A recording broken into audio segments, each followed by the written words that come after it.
Un visage que l'on connaît bien sur Monaco Info. Elle est en première ligne depuis le début de la crise sanitaire. Il s'agit de Ludmila Racona-Le Goff, secrétaire générale du département des Affaires sociales et de la Santé. Hier s'est achevée l'ultime session de rattrapage de la campagne de dépistage Covid-19, une campagne gratuite et basée sur le volontariat. Ludmila Racona-Le Goff, bonsoir. Bonsoir Patricia. Quel est le bilan en chiffres de cette campagne après les sessions dites de rattrapage ? Alors écoutez, pour ces 4 mardis de rattrapage, nous avons pu dépister presque 2100 personnes, 2069 exactement, qui se sont présentées sur les 4 semaines.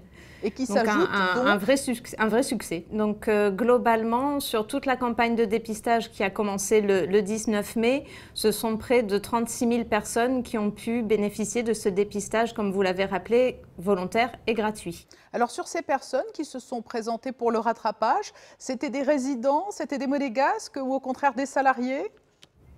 Très mélangé. Je dirais que nous avons eu vraiment toutes les populations, des monégasques, des résidents, des salariés, des enfants.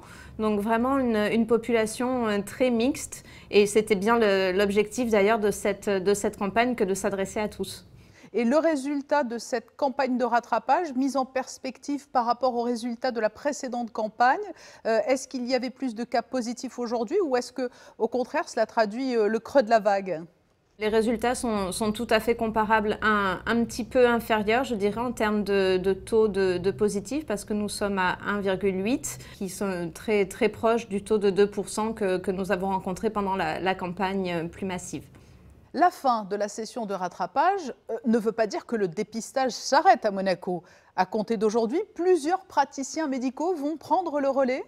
L'idée et la volonté du gouvernement princier, c'est de poursuivre ce dépistage parce que c'est véritablement important à la fois en termes de santé publique, donc de connaître le taux de personnes qui seraient positives, mais également pour continuer à rassurer les gens qui le souhaitent. Donc le gouvernement princier a décidé de passer la main aux professionnels de ville, donc à savoir les médecins, les infirmiers, mais aussi les pharmaciens d'officine qui, comme vous l'avez dit, peuvent, à compter d'aujourd'hui, proposer ce dépistage. Donc tous ont été formés au TROD, hein, c'est ce petit test rapide qui permet la recherche des anticorps. Oui, ils ont été formés, mais sur les 4 mardis qui viennent de se passer. Donc, ils sont venus à l'espace Léo Ferré et ont pu bénéficier, dans ce cas, d'une formation par les infirmières de la Croix-Rouge ou les infirmières libérales si elles étaient sur le site. Et donc, ce sont notamment les pharmaciens qui ont pu être formés.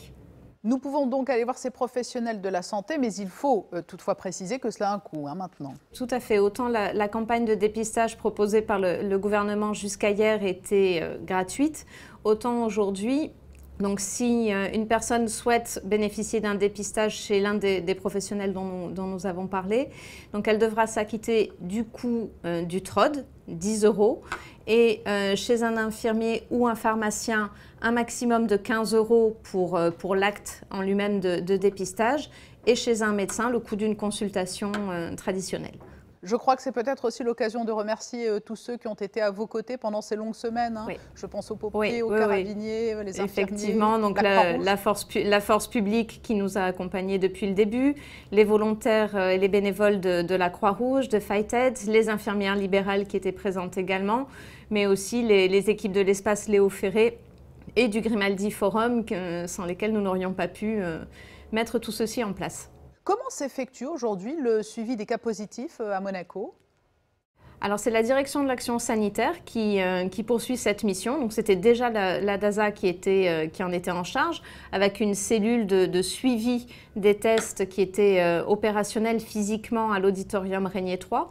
Donc depuis la fin de la campagne de masse, c'est la DASA qui a récupéré dans ses locaux cette mission et donc qui poursuit ce travail de suivi des patients si jamais un TROD s'avérait positif avec la procédure complémentaire de prise de sang et éventuellement de PCR. Plus généralement, si toutefois une nouvelle vague devait arriver, aujourd'hui, on est plus que prêt à réagir. Tout à fait. Toutes les structures qui ont été mises en place pendant la période épidémique ne sont que mises en veille. Donc je dirais que si malheureusement nous devions repartir pour une seconde vague, tous les moyens peuvent être mis en œuvre du jour au lendemain.